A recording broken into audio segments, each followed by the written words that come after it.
voici arrivé au Pico de Bandama. C'est un ancien cratère de volcan, une caldeira effondrée. Là-bas, c'est le sud. Nous étions derrière les montagnes hier, à Maspalomas. Là-bas, sur l'horizon, c'est le, comme à La Réunion, le Piton des Neiges. Ici en face, le parcours de golf. On est à 560 mètres d'altitude, je crois, ici. Voilà, toutes les crêtes et les canyons au fond, là-bas. Très joli.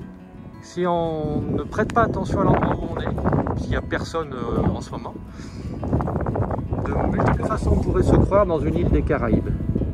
C'est vert, il y a des nuages tout le temps. Là-bas, c'est Las Palmas. Là-bas, c'est Las Coloradas où nous étions hier. Et le port maritime. Et notre bateau est quelque part par là. Voilà.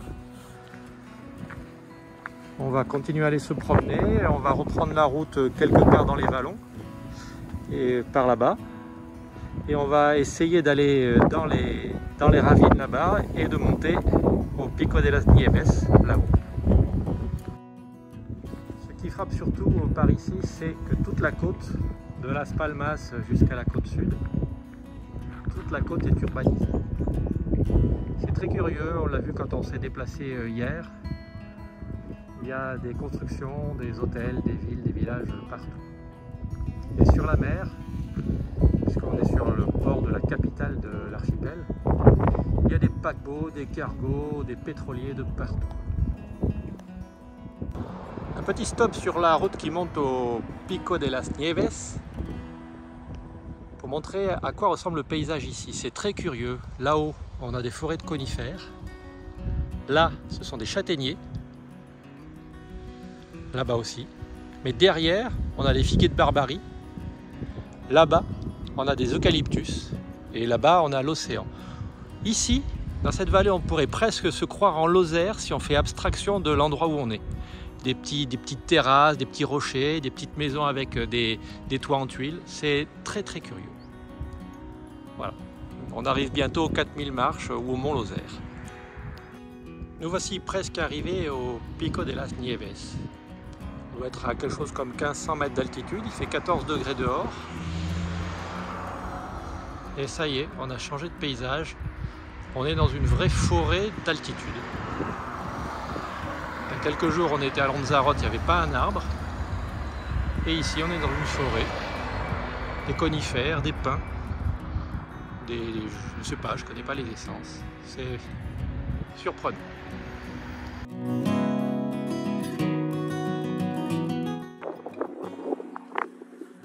Nous voici au Pico Las Nieves. Paysage extraordinaire. En face de nous, là-bas, c'est El Teide, le point culminant d'Espagne qui est sur Tenerife. Tenerife qui est en face de nous.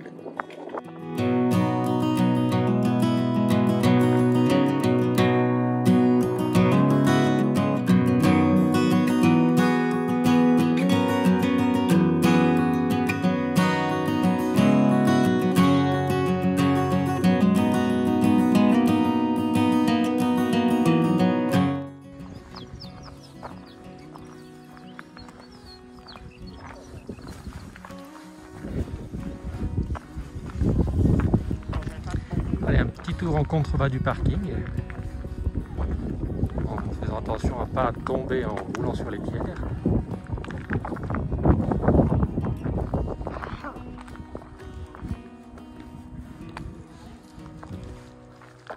Je le répète, je l'ai déjà dit, mais c'est vraiment étonnant de se retrouver en montagne alors qu'on est sur une île au climat subtropical.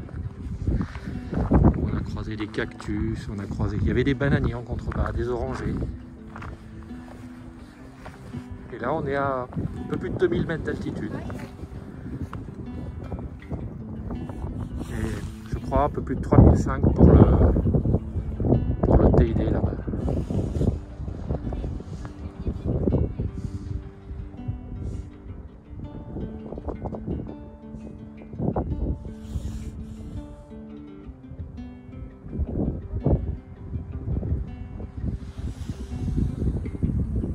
Voilà le radar du camp militaire, accès interdit. Maintenant, nous allons dans un second point emblématique de Gran Canaria, qui est El Roque Nublo, le grand rocher que nous voyons là-bas. Il fait 90 mètres de haut, c'est l'emblème de l'île en quelque sorte. Voilà, on en a pour pas très longtemps pour y aller, c'est pas très loin. On est toujours en pleine montagne. Voilà. Belle journée. Nous sommes toujours sur le sentier qui mène au Roque Nublo, qui se trouve là-bas. Nous sommes à l'abri du soleil. Le vent souffle. La température ressentie est quelque chose comme 10-12 degrés. On est bien couvert, mais pas trop. On est dans une forêt de... Ce sont des pins canariens. Ce sont des arbres qui ont été plantés dans les années 40-50.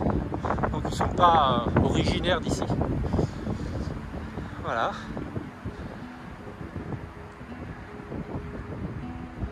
Fais coucou!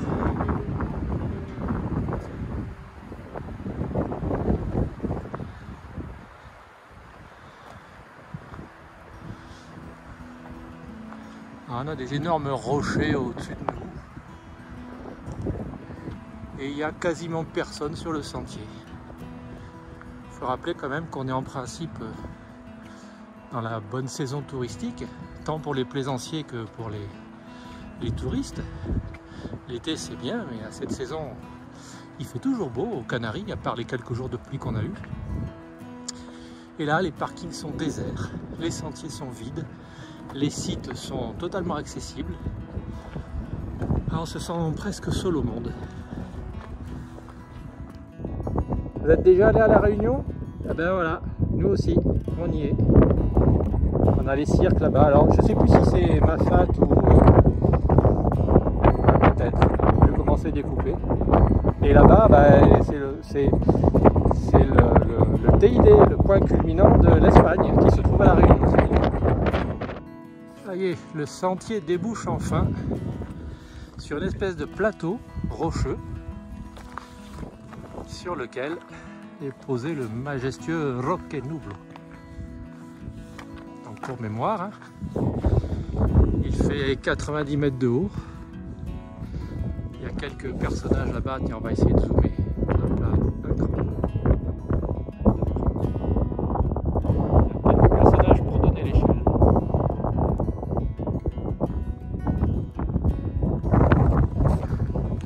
Là-bas, à l'est, hein, on peut le déduire de l'ombre que je porte, puisque le soleil se couche dans 1h30. Là-bas, on a les montagnes. Là-bas en face, c'est là où nous étions tout à l'heure, El Pico de los Nieves, ou presque.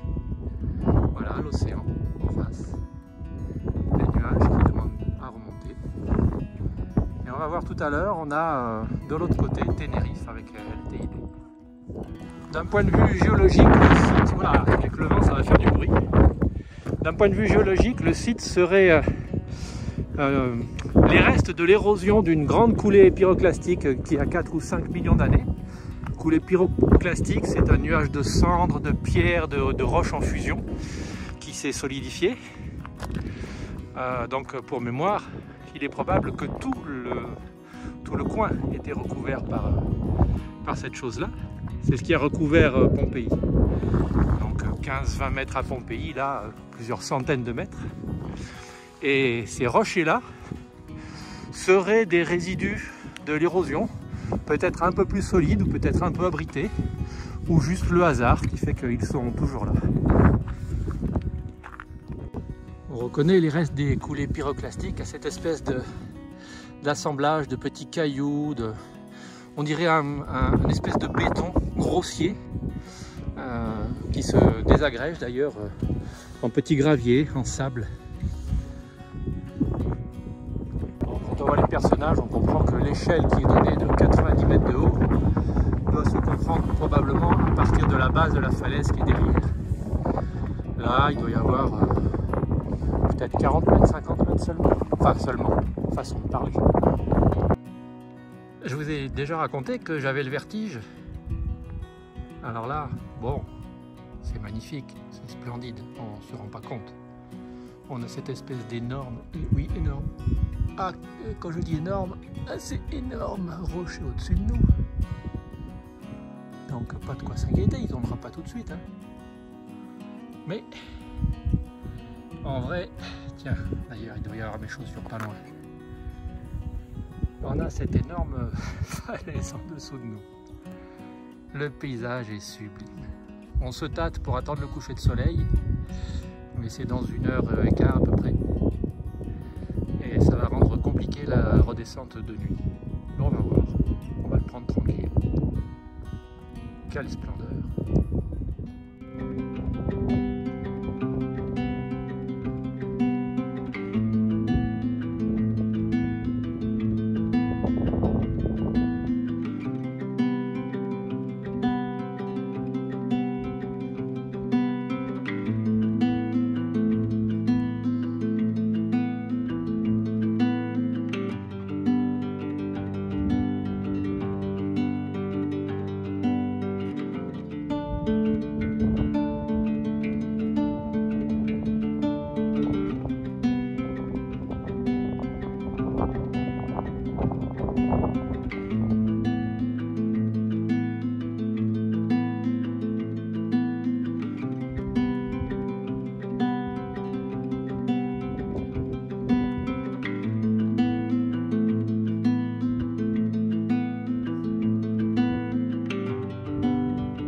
C'est-à-dire que la frousse l'accentue.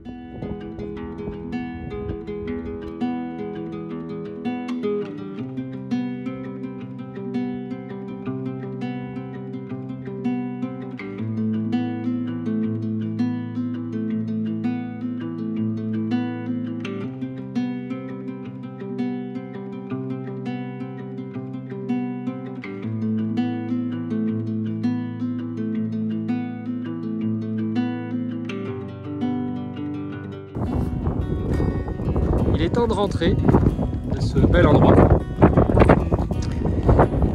Et je vais citer un poète canarien, Francesco Cabra, qui a créé ce proverbe: les heures s'allongent comme mes semelles.